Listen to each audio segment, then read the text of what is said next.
이 고난주간 특별 새벽 기도를 통해서 하나님이 특별한 은혜를 우리 모두에게 주시는 줄 믿습니다. 현장에서든 또 가정에서든 함께 하시는 모든 성도들에게 하나님의 은혜와 축복이 함께 하시기를 주님의 이름으로 축원합니다. 오늘 성경을 통해서 우리는 베드로의 매우 인간적인 모습을 우리가 발견하게 됩니다.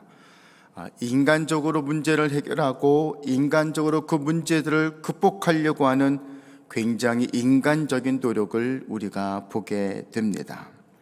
인간이 문제를 해결하기 위해 아무리 애쓰고 애통하고 노력해도 결국 진리에 도달할 수 없다라고 하는 것이 베드로의 모습을 통해서 우리는 십자가 사건 앞에서 이 베드로를 통해서 매우 부족한 인간의 그 절정의 모습을 우리가 묵상할 수 있습니다. 69절부터 말씀을 보면 베드로가 밭가 뜰에 앉았더니 한 비자가 나와 가로되 너도 갈릴리 사람 예수와 함께 있었도다 하거늘 이라고 기록되어 있습니다. 자, 인간적으로 여기서 베드로가 매우 노력하고 있는 모습을 두 가지로 볼 수가 있는데, 첫째는 베드로가 가야바 대제사장의 집들까지 오게 된 것입니다. 베드로가 이곳까지 오고 싶었던 것은 아니었을 것입니다. 왜냐하면 잡혀가는 예수님을 따라서 같이 이곳에 오게 된다면 자신도 위험에 처할 수도 있기 때문입니다.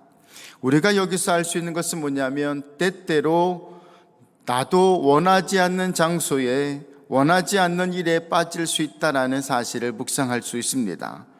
그리고 베드로는 어처구니 없는 곳에서 당황스러운 수모를 겪기 시작합니다.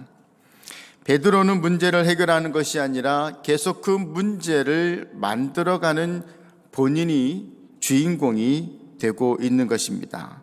둘째로 대제사장의 집에서 일하는 여종으로부터 조롱을 받게 됩니다.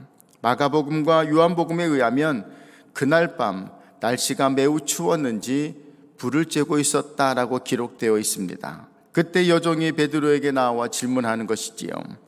당신도 예수와 한 패거리다. 이 단순한 질문 하나가 베드로를 매우 당황스럽게 만듭니다. 그런 나머지 공개적으로 예수님을 부인하게 되어버립니다. 베드로가 예수님의 제자인 것을 다 알지 않겠습니까? 워낙 유명하셨던 예수님, 그 예수님 앞에서 굉장히 바람 잡고 분위기 잡고 사람들 속에 들어가서 그렇게 예수님을 자랑했던 베드로를 모르는 사람은 없을 것입니다.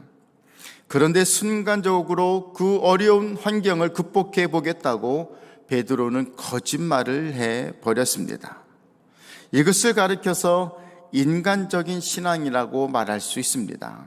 인간적 신앙이라고 하는 것은 이렇게 사소한 것들에 걸려 넘어지고 이 사소한 것에 거짓말하게 되는 그런 신앙인 것입니다.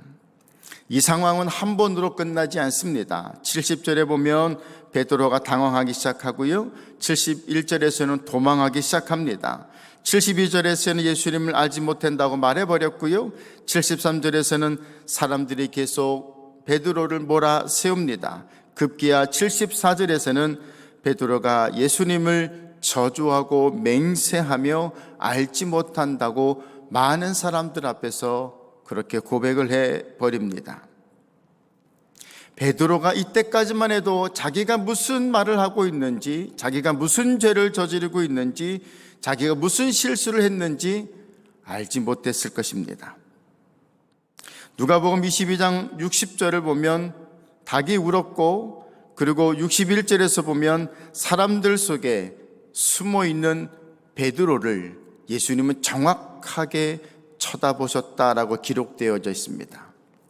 많은 군중들 속에 어수선한 상황 속에서 숨어있는 베드로를, 그 베드로가 실수하고 베드로가 예수님을 저주하고 있는 그 순간에 예수님은 당신의 등을 돌려서 베드로를 정확하게 쳐다보셨습니다.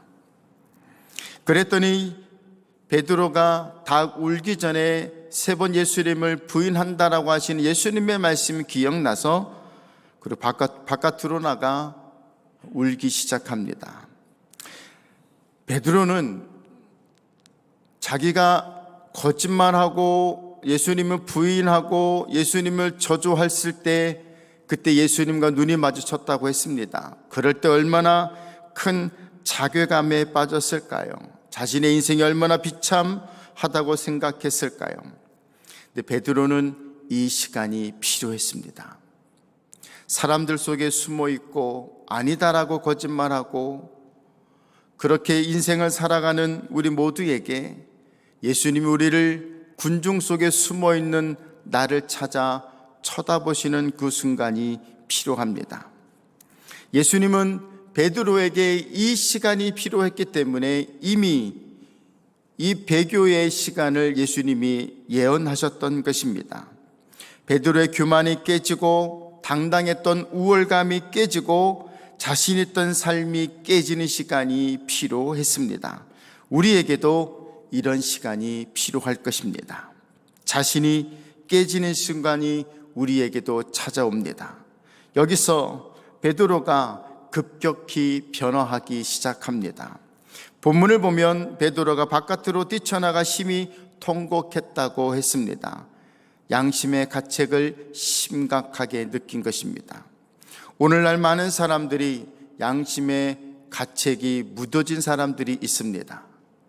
꽁꽁 자기를 감싸고 어떤 공격과 어떤 상황 속에 빠져도 그것을 무마시키고 거짓말하며 넘어가려고 하면서 자신 안에 있는 그 양심의 가책, 성령님이 울리시는 그 목소리를 듣지 못하고 계속 강팍하게 살아가는 사람들이 참 많습니다. 통곡하고 있는 베드로는 영적으로 깨어나는 순간입니다. 닭 우는 소리가 베드로의 영혼을 흔들어 깨웠고 통곡하는 시간이 되었습니다.